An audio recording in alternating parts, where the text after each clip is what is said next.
You're listening to the Angry Marks Podcast Network. Good afternoon, good morning, good evening. My name is Arya Whitner, and this is your NXT update for Wednesday, March 1st, 2017.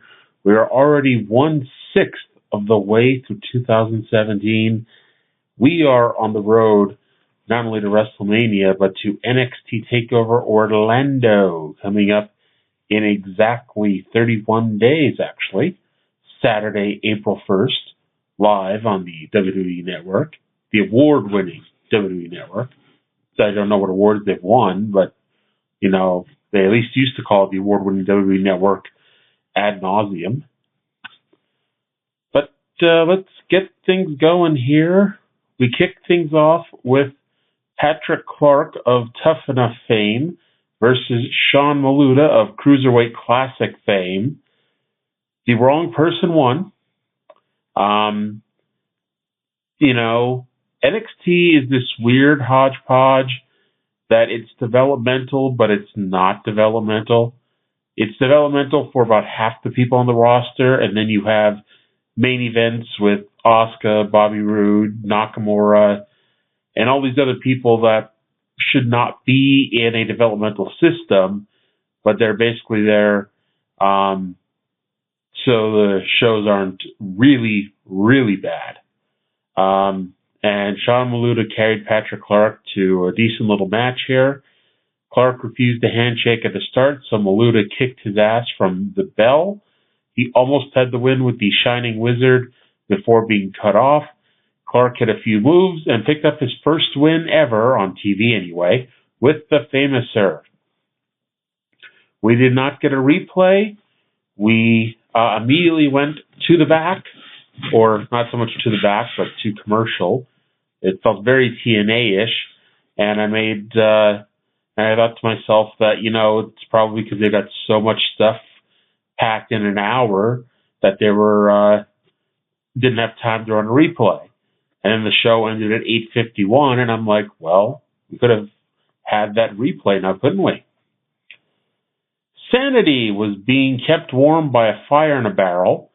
Eric Young said that they know Ty Dillinger's fate, and now he is reaching up and bringing his friends down with him to his level. He called Dillinger disease and pleaded Dillinger to let Eric Young get rid of him. Up next, the undefeated, undisputed, reigning, defending NXT Women's Wrestling Champion, Asuka, puts her undefeated streak and the championship silver on the line against the alumnus of the Storm Wrestling Academy, Peyton Royce.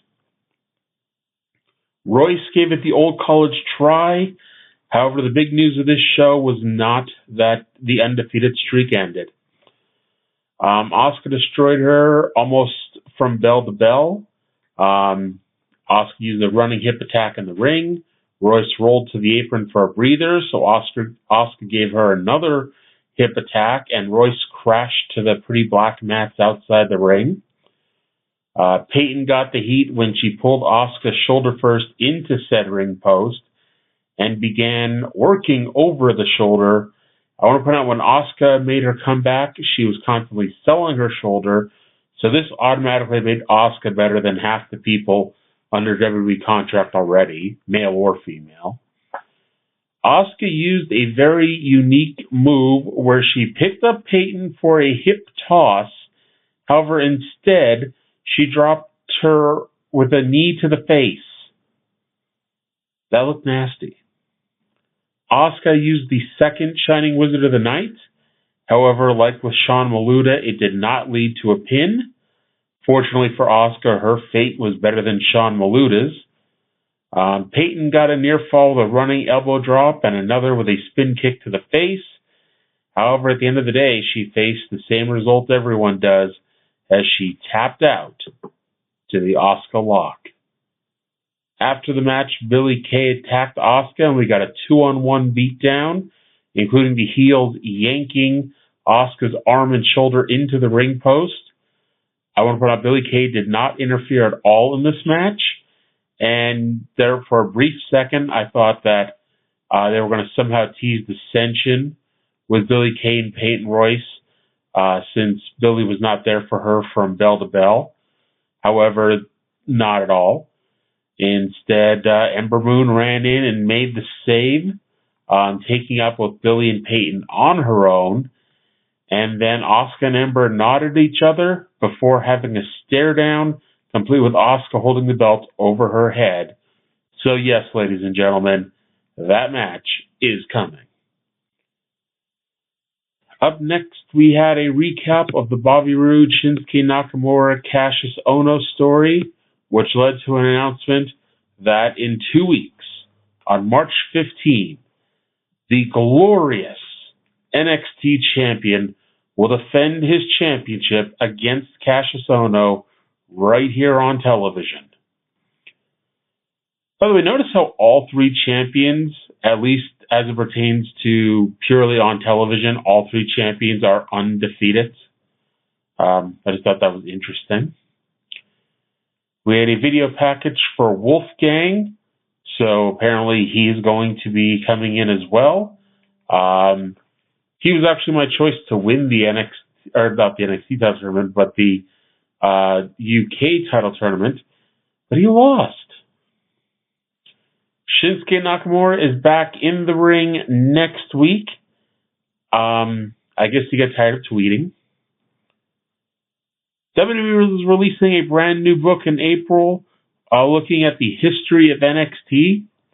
I may be a doubting Thomas, but I doubt they're going to have a full recap of the greatness that was NXT Redemption. And if you want to reread everything I've ever written about NXT from the very first day to the end, check out right here on AngryMarks.com. I'm sure it's still in the archives.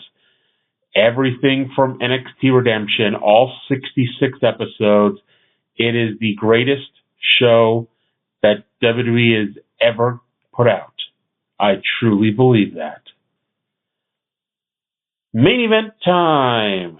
It was the reigning, defending, undisputed, undefeated NXT Tag Team Champions of the World, the Authors of Pain, 2-on-2 with the former champions DIY, Gargano, and Ciampa. DIY, of course, won the belts back in NXT TakeOver Toronto. However, their title reign did not last long at all. Instead, they lost the belts to the Authors of Pain in San Antonio. I want to point out in 9 months, the Authors of Pain not only undefeated, but they won the NXT Tag Team titles and won the second annual Dusty Rhodes Tag Team Classic. Ciampa was fast from the start, sending Akam outside the ring, where he got caught on a dive and ran back first into the ring post, which looked like it sucked. It looked like it sucked a lot. Ciampa took one heck of a beating here. However, he fired back at one point with some really stiff-looking shots to Razor, but the big man no-sold them, and the champs laid him out again. Eventually, Gargano got his hot tag and ran wild on both of them. Gargano flipped and flew and seemed poised to regain the championships tonight. He used a slingshot DDT for one near fall. Ciampa tagged back in, hit a discus clothesline, and used his over-the-top armbar, but that got broken up. Razor went for the superplex on Ciampa, but he slid underneath Razor, and the challengers teamed up for a double-team powerbomb. Akam broke up DIY's attempt at doing their finish. However, DIY slipped out of the Super Collider and locked on their own double submission. We don't know if the Authors of Pain would have ever tapped out. I'm sure Paul Ellering one day will deny that he ever was going to tap out. However, we'll never find out for sure, because the Revival ran out and attacked DIY for the disqualification. The Authors of Pain retained their championship but DIY gets their hands raised. However, they got their hand raised while laying on the mat because the Revival laid out both men, took them out with the Shatter Machine. The Authors of Pain did not approve of these shenanigans. However, the top guys laid out Akam and Razor, including giving Akam the Shatter Machine, and what I believe was the first time the Authors of Pain have ever been laid out during the angle. So the Revival have been left standing here tonight. But what does that mean for the future? What's going to happen in the NXT TakeOver? Don't just tell me it's going to be a triple threat tag match, because I think we can all figure that one out. But anyway, thank you all for listening. I'll be back this coming Sunday with the Fast Lane play-by-play recap right here on AngryMarks.com. Until then, thank you all for listening, and I will talk to you again in 7 days.